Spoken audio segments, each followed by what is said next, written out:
Paré depuis hier du Vatican, le futur bras droit du pape François vient en effet d'affirmer qu'il envisageait une évolution concernant le célibat des prêtres.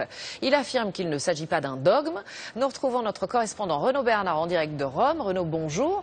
Peut-on vraiment imaginer que les prêtres aient le droit de se marier un jour ? Bonjour Élise, techniquement oui c'est possible parce que le futur numéro 2 du pape le rappelle, le célibat des prêtres ne fait pas partie de la doctrine, c'est un usage qui se perpétue depuis les premiers temps de l'église romaine. Mais il faudrait que culturellement le monde ait tellement changé pour que le Vatican n'ait plus le choix. Il est, Monseigneur Parolin, dans cela, au diapason du pape François qu'il avait écrit dans un livre quand il était encore archevêque de Buenos Aires, opposé personnellement au mariage des prêtres, mais ouvert au débat si les circonstances l'imposent. On peut imaginer par exemple qu'un jour une immense crise des vocations vienne le provoquer. C'est ça le changement aujourd'hui. Au Vatican, on parle de tout sans tabou. Depuis 6 mois, le pape a évoqué l'homosexualité, l'avortement, le mariage pour tous, l'ordination des femmes et maintenant le célibat des prêtres, même si sa réponse a toujours été systématique. Tenir la ligne sans provoquer de révolution. Renaud Bernard à Rome, merci à vous Renaud. Le mariage des prêtres, cela peut paraître une question très théorique. En fait, pas du tout. C'est plutôt un tabou puisqu'en France, 1/4 des prêtres auraient déjà une compagne. Des enfants sont nés aussi de ces unions secrètes. Certains dénoncent cette hypocrisie et voudraient pouvoir vivre leur amour au grand jour.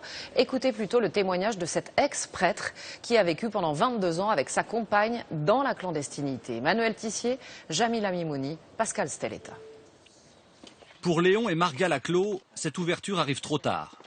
Il y a 2 ans, ce couple nous avait raconté son histoire.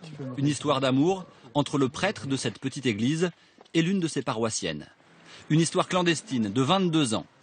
Mais en 2006, leur liaison est révélée. Sanction immédiate, le père Laclos est révoqué par ses supérieurs.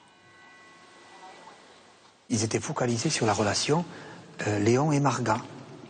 Et plus que ça, c'est pas Léon et Marga qui s'aiment, c'est Léon,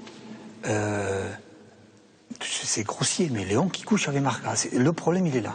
Petit à petit, j'ai réalisé aussi que c'est bien ce qu'on fait, oui. Qu'on a bien fait, que Léon, il a bien fait d'aller jusqu'au bout et que ça a ouvert des discussions et ça a ouvert un abcès. À l'époque, les habitants du village étaient descendus dans la rue pour soutenir leur curé, en vain. Mais le climat a changé. Aujourd'hui, Rome et le pape François sont confrontés à la crise des vocations des prêtres et l'interdit de l'Église est loin des réalités du terrain. À peu près 20% des prêtres en Europe ne respectent pas la loi du célibat et vivent en concubinage de manière ponctuelle ou de manière pérenne. En Amérique latine, c'est à peu près 55% à 60% du clergé qui vit de cette manière-là. Et en Afrique, on est à 80%. Mais offrir aux serviteurs de Dieu le droit de fonder un foyer pourrait poser un problème économique à l'Église. L'évêque émérite de Poitiers, Monseigneur Rouet, avait cette formule. Il disait « Le mariage des prêtres, je ne suis pas contre, mais je ne pourrais pas les payer.